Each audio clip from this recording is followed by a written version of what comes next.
Hello viewers, welcome back to our channel. Today recipe is Suji ఉప్మాని సింపుల్గా ఎలా చేసుకుందామో చూద్దాం. First ఒక ప్యాన్ పెట్టుకొని అందులో ఒక కప్ ఆఫ్ సుజీ రవ్వ అయితే వేసుకొని బాగా లో టు మీడియం ఫ్లేమ్లో ఫ్రై చేసుకోవాలండి.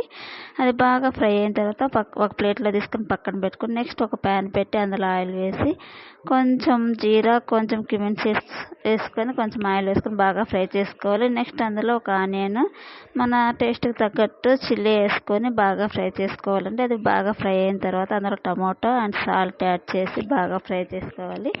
అదంతా బాగా ఫ్రై అయిన తర్వాత మనకు కావాల్సిన వాటర్ అయితే ఒక కప్పు మనం ఒక సుజీ రవ్వ ఒక కప్పు తీసుకున్నాం కాబట్టి దానికి 3 cups ఆఫ్ వాటర్ అయితే సరిపోతుందండి. మనం వాటర్ పోసుకొని అది బాగా బాయిల్ అయిన తర్వాత మనం పక్కన ఫ్రై చేసి పెట్టుకున్న రవ్వ అయితే వేసుకొని బాగా మిక్స్ చేయాలండి. అలా మిక్స్ చేసేటప్పుడు మధ్యలో ఎక్కడ ఉండలు కట్టకుండా మిక్స్ చేయాలి. అప్పుడు మనకు టేస్టీ ఎమ్మీ ఉప్మా అయితే రెడీ అవుతుందండి.